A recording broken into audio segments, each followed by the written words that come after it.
Thanks very much for showing up today, it means a lot. It's great to be here. A massive shout out to Telford, Shropshire and United Midlands.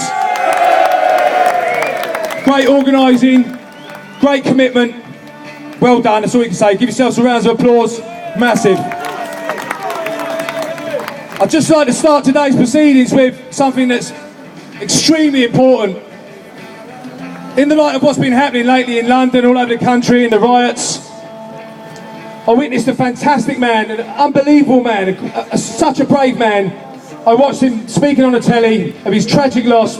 He lost his son and two of his son's friends. They were run over by some murdering scumbags, ferals that were looting and rioting.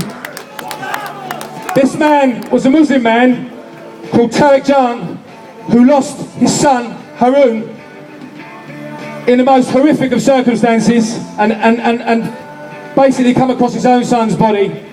It was horrific. Also, there was two other brothers that were killed, a Shazad Hussain and a Mustafa Hussain. It's a tragic, terrible incident, and our hearts go out to the families of all those concerned, and our condolences, and whatever side of the fence we may sit on, and whatever our beliefs.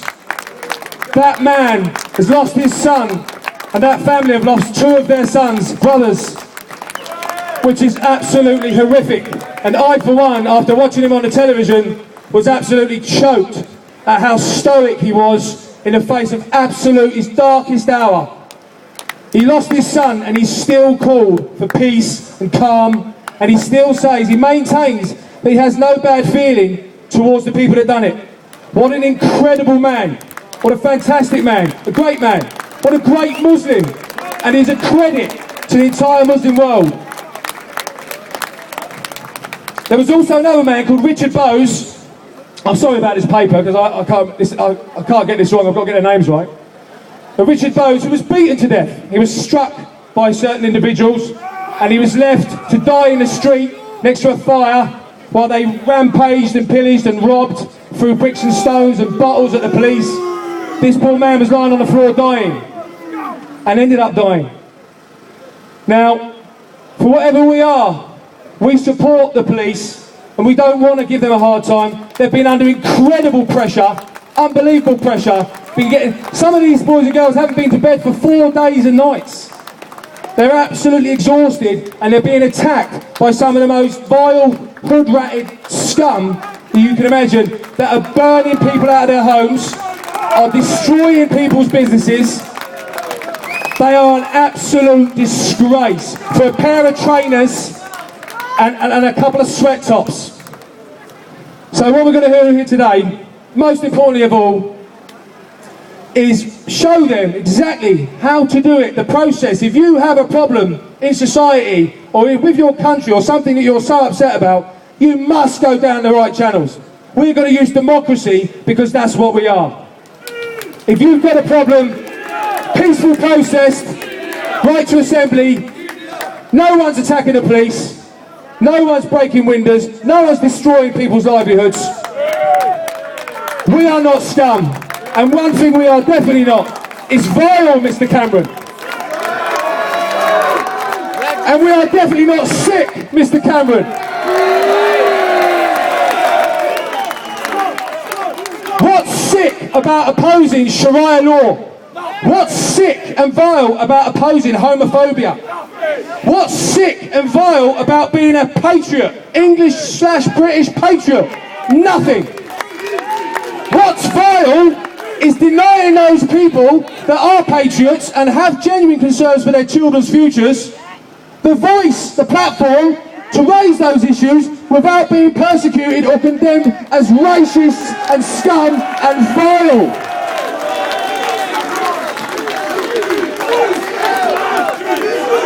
I'll tell you what's vile, in my eyes, what's vile is the two most important men in this country, David Cameron, our Prime Minister,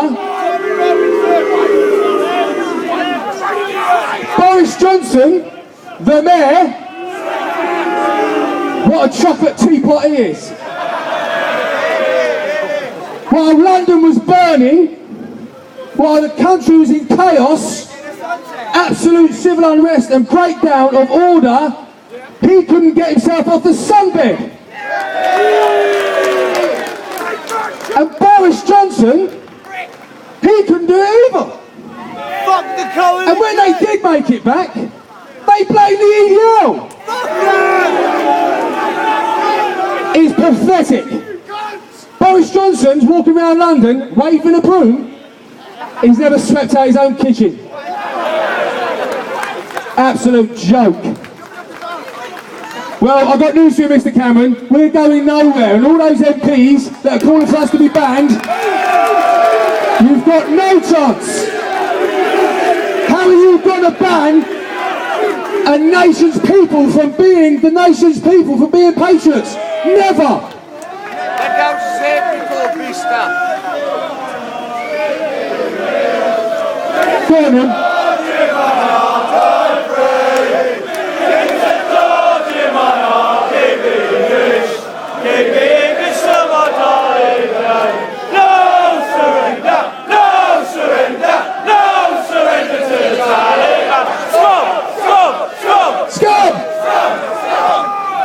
Right, today, everybody wanted to ban this demo because they're all saying, local councillors, the media, the local media, the national media, they're all demonising the EDL because we want to raise some issues that they don't want to talk about. Now, they did this under the guise of saying, these are sensitive times. Yeah? Tell us all about it. We know they're sensitive times. That's why we're still doing it. Because there's nothing more sensitive than 60 young white girls between 11 and 13 being systematically raped.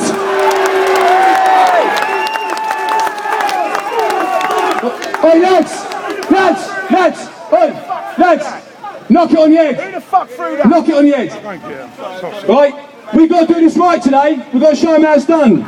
Knock it on the head. Behave yourselves now. We're patriots, not idiots. Come on.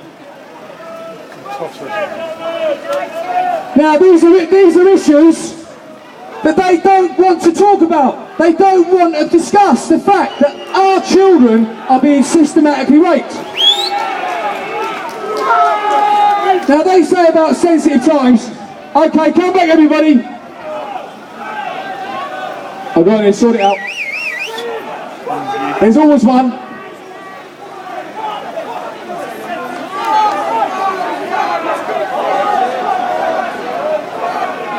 What a dickhead. Hey, everybody back. Everybody back. Come on, boys and girls. If anybody's firing anything at the police, then hand them over to the police. Right? That's not going to be tolerated.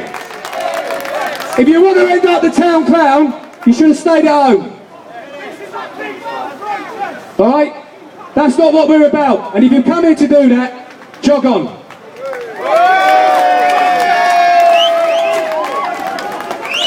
Right, now one thing else. There's a councillor in this town called Khalid Sahota. Now he wanted us to be banned. Now he wanted us to be banned under the guise of, this is what he said, it's a quote, which is why I'm reading off a bit of paper. He said, the residents' security was a top priority. What more top priority can you have than the protection of 60 11 to 13-year-old young girls being raped, Mr. Khalid? Why don't you want to talk about that? You're supposed to be representing this city, this town, these people, and you're not even protecting their children. You're not even mentioning it. He went on to say, it is very important to listen to our Muslim community and what they are saying. They are going to be directly affected. Now, I'll tell you who's affected here. What about the mums and dads of the 60 children that have been directly affected because their girls have been raped systematically and pimped out? Now that is absolutely unbelievable for a person in the council, a leading councillor, to hark on about the residents' safety and about Muslim voice in this city when young children are being systematically pimped out and raped.